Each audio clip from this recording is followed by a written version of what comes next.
नमस्कार मंडळी, कसे आहात? आईबाप आपला वारसा मुलांकडे सोपवतात. तो वारसा संस्काराचा असो किंवा इस्टेटीचा असो, त्याचा वापर कसा करायचा हे सर्वस्वी पुढच्या पिढीच्या हातात असते. आजकाल आपण पाहतो, इस्टेटीसाठी लोक एकमेकांचं जीवन खराब करतात. तर कधी एखादं उदाहरण असंही असतं की आईवडिलांचा संस्काराचा वारसा मुलेही निस्वार्थपणे पुढे चालवतात. या कथेमध्ये तुम्हाला हेच दिसेल. कथा शेवटपर्यंत नक्की पहा. कथेचे नाव आहे दान नाही मदत. लेखिका आहेत विनीता देशपांडे आणि स्वर अर्थातच नंदिनी. दान नाही मदत. लाड कारंजावरून येऊन जयवंतला एक आठवडा झाला होता. बाबांचा चेहरा डोळ्यापुढून जात नव्हता. कसे असतील, काय करत असतील? आईच्या अचानक जाण्याने समस्त नाईक कुटुंब शोकाकुल होतं. आईच्या इच्छेप्रमाणे तिचे दिवस वार न करता ठराविक रक्कम लाड कारंजाच्या मठात देऊन तो नाशिकला परतला होता. बाबांना आग्रह करूनही कारंजाहूनच ते अकोल्याला परतले. आई, आठवणीने जयवंतचे डोळे भरून आले. जयवंत, हे घे चहा. शर्वरीने त्याच्या हातात कप दिला आणि तीही टेरेसवरून खाली बगीचात खेळणाऱ्या मुलांकडे बघू लागली. बाबांची काळजी वाटते ना? शर्वरी म्हणाली. हो ग, बाबा एकटे कसे राहतील, कसं सगळं मॅनेज करतील, हाच प्रश्न आल्यापासून सतावतोय. जयवंत म्हणाला. आणि किती हट्टी आहेत ना, बघ ना, यायलाही तयार नाहीत नाशिकला. अरे, आपल्या राहत्या घरात एक ओढ असते. तिथे रुजलेल्या नात्यांना जो जिव्हाळा असतो ना, तो माणसाला यायला भाग पाडतो. आईबाबांचं सहजीवन तिथेच सुरू झालं. रुजलं, अंकुरलं, बहरलं. त्या आठवणी, तो अनामिक बंध कसं सोडून येतील ते? तू थोडं समजून घे ना रे, शर्वरी म्हणाली. अगं हो, मान्य मला सर्व, पण आपलाही विचार करावा ना त्यांनी. ही वेळ त्यांना व्यवहार कळावा अशी नाहीये. अर्थात थोडा काळ जाऊ दे, त्यांना स्वतःला सावरू दे. तूही सावर स्वतःला. आईच्या आठवणीने जयवंत कासावीस झाला. तो चहाच्या वाफेच्या वलयात हरवला. आई, बाबा आणि तो, तिघांचं छोटंसं विश्व. तिघांनाही फिरायची फार हौस. बाबांनी LTC घेऊन सगळा भारत पालथा घातला होता. खूप धार्मिक नसले तरी देवावर श्रद्धा होती. आई फारसे सणवार करत नसे, मात्र सगळ्यांच्या मदतीला मात्र धावून जात असे. त्यांच्या कॉलनीत आईबाबांबद्दल सर्वांनाच आदर होता. आईच्या सल्लामसलतीशिवाय शेजारी कुठल्याही घरात कार्यक्रम ठरत नसे. सर्वांना सोबत घेऊन चालण्याचा आईचा स्वभाव. त्यालाही वाटत असे की हिला कधी कुणाचा राग येत नसेल का? पण आई होतीच तशी. आईच्या अशा अचानक जाण्याने तो खचला होता.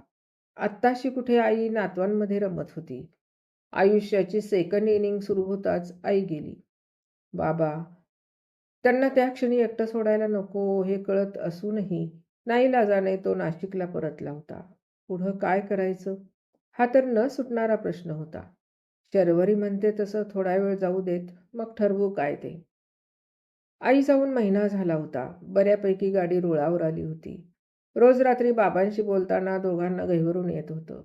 मित्रांसारखे गप्पा मारणारे बाबा हल्ली विचारलेल्या प्रश्नांचीच उत्तरं देत होते. जयवंत आणि शर्वरी दोघेही त्यांच्या रोजच्या आयुष्यात गुंतलेले. अधूनमधून बाबा यायचे, पण आठवडाभरातच कामाचं निमित्त सांगून अकोल्याला परत जात असे. असं बरेच दिवस चाललं.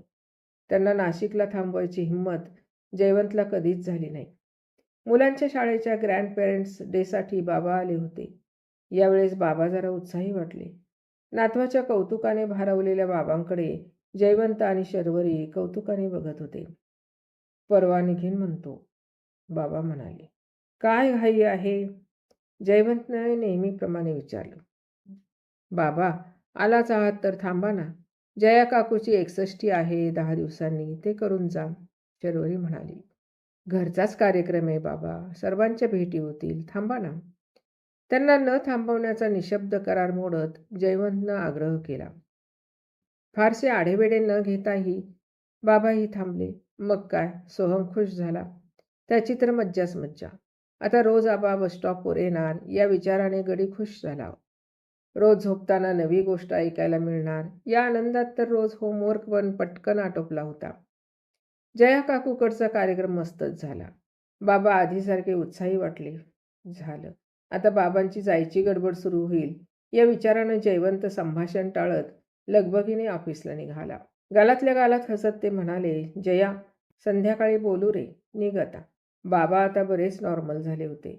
आईशिवाय जगणं त्यांनी स्वीकारलं होतं. कधी कधी मला रागही येत असे. असं कसं हे आईशिवाय जगू शकतात? जे वास्तव होतं ते स्वीकारण्याशिवाय पर्यायही नव्हता त्यांच्याजवळही आणि माझ्याजवळही. जयवंत विचार करत होता. बाबा, सोहम आज पाळणाघरात जाणार नाही, शर्वरी म्हणाल. हो हो, माहिती आहे ग मला. मी जाईन बस स्टॉपवर त्याला घ्यायला. काळजी नको करू, बाबा म्हणाले. बाबा, जेवण मायक्रोवेव्हमध्ये गरम करून घ्याल? कोशिंबीर फ्रीजमध्ये आहे. दूध थंड झाल्यावर फ्रीजमध्ये ठेवाल का प्लीज? शर्वरी म्हणाली. निघ तू, उशीर होईल बँकेत पोहोचायला. मी आवरतो बाकीचं. बाबांनी शब्द दिला. डबा आणि पाण्याची बॉटल घे ग, बाबा म्हणाले. शर्वरी, हे घे, खाईन बसायचा नाही तर. बाल्कनीमधून हेल्मेट आणत बाबा म्हणाले. अरे हो, घाईत विसरलेच मी.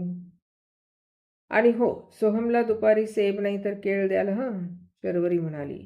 मी येतेच 6 पर्यंत. आजची संध्याकाळ तशी रोज सारखीच होती. बाबांनी तिघांसाठी मस्त आल्याचा चहा केला होता. त्यांना आमच्याशी काही बोलायचं आहे हे लक्षात आलं होतं. सोहमला टीव्ही लावून दिला. तिघेही बाल्कनीत आले. बोला ना बाबा, तुम्हाला कालपासून काही सांगायचं आहे, जयवंत म्हणाला. हो रे, तुम्हा दोघांना सांगायचं आहे. कशी सुरुवात करू कळत नाहीये. शर्वरीला कळेच ना काय सांगायचंय बाबांना. कशाबद्दल? दुसरं लग्न? नाही नाही नाही नाही, प्रॉपर्टी. ती स्वतःशीच तर्क करत होती. काय झालं बाबा, काही पैसे वगैरे हवे आहेत काय? जयवंतनं काळजीनं विचारलं. नाही रे, मी तरतूद केली होती सगळी. पैसे नकोत, थोडी मदत आणि सल्ला हवा आहे, बाबा म्हणाले. तुमचं या बाबतीत काय मत असेल? मी बाप असून तर्क काढू शकत नाही या बाबतीत, बाबा म्हणाले. नक्की काय झालंय बाबा? शर्वरीची उत्सुकता तिला स्वस्थ बसू देत नव्हती. अकोल्याचं आपलं घर आहे ना, तिथे आदिवासी मुलांसाठी आश्रम करायचा ठरवत होतो. हे काय नवीन बाबा? नवीन नाही रे.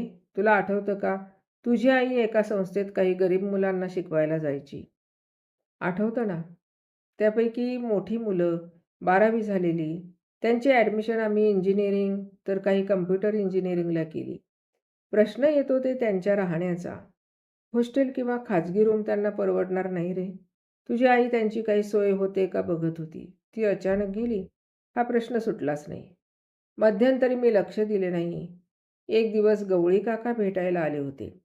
आईच्या स्मृतिप्रित्यर्थ कार्यक्रम होता ज्येष्ठ नागरिक मंडळात, त्याचं निमंत्रण घेऊन. सध्या ती मुलं आमच्या मंडळाच्या ऑफिसमध्येच राहत आहेत, बाबा म्हणाले. मी विचार केला, आपण जर एवढा मोठा हॉल आणि किचन बांधलं, तू तर कधीतरी येतोस अकोल्याला, ते जर तिथे राहिले तर मला सोबत होईल आणि त्यांना मदत होईल. बाबांनी आपले विचार मांडले.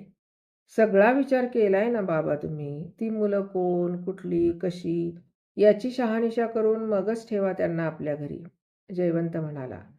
हे ऐकून बाबांना खूप आनंद झाला. त्यांनी जयवंतला मिठीच मारली. आज मला कसं मोकळं मोकळं वाटतंय. मला कल्पना होतीच, यासाठी तू कधी नाही म्हणायचं नाही. बाबा, चांगलं काम आहे हे. नाही म्हणायचा प्रश्नच नाही ना. आईची हीच इच्छा होती ना, शर्वरी म्हणाली. अरे, घराचा मालक तो आहे, बाबा हसत म्हणाले. काय बाबा, लोनसाठी आपण ते माझ्या नावावर केलं होतं, ते तर केव्हाच फेडलं आपण. तुमचं घर आहे ते. तुम्हाला हवं तेव्हा हवं त्या व्यक्तीला तुम्ही देऊ शकता. अगदी आपल्या आईसारखंच बोलतोस तू. एक सांगू, दान तर मी घेतलं रे तुझ्या आईकडून, गरजूंना मदत करायच्या वृत्तीचं. दान दिलं असं बोललेलं तिला आवडायचं नाही हं. मदत केली म्हण हवं तर, बाबा म्हणाले. मी तर आईच्या आठवणीने खूप व्याकुळ होतो. बाबा मात्र आईचा वसा पुढं चालवत होते. बाबा, फोन करून कळवा गवळी काका आणि साने काकांना. एक तारीख निश्चित करायला सांगा. एखादा चांगला दिवस बघून त्यांना आपल्या घरी शिफ्ट करा. तेव्हा मीही येईन अकोल्याला. कोण, कुठली, काय शिकतात, मी एकदा भेटूनच घेतो सर्वांना, जयवंत म्हणाला. बाबा, त्यांच्या जेवणाचं काय? एखादी स्वयंपाकीण बघा ना, तुमचीही जेवणाची सोय होईल. शर्वरी म्हणाली. गच्चीवरील फुलझाडांच्या कुंड्या तिथंच राहू द्याल? आईनं लावलीत सगळी झाडं. माळी काका पाणी घालत असतील ना रोज? जयवंतनं विचारलं. जया, परवा निघीन म्हणतो. सोहमच्या गॅदरिंगला येईनच ना मी परत. जयवंतचा उतरलेला चेहरा बघून बाबा लगेच म्हणाले. बाबा, मागे अजून 1000 लिटरची पाण्याची टाकी बसवून घ्या. आपल्या अकोल्याला पाण्याचा नेहमीचाच प्रॉब्लेम आहे. आणि हो, जिन्यात ग्रिल गेटही करून घ्या. त्या बापलेकांचं संभाषण शर्वरी कौतुकानं ऐकत होती. दान नाही मदत, एक मोलाची शिकवण तिला मिळाली होती. मंडळी, कशी वाटली कथा? दान नाही तर मदत हा वारसा आईनं आपल्या कुटुंबाला दिला. तो वडिलांनी जपला आणि मुलानेही त्याला साथ दिली. यालाच म्हणतात संस्कार. चॅनलला नक्की सबस्क्राईब करा. कथा कशी वाटली ते कमेंटमध्ये नक्की सांगा. लाईक करा, शेअर करा. धन्यवाद.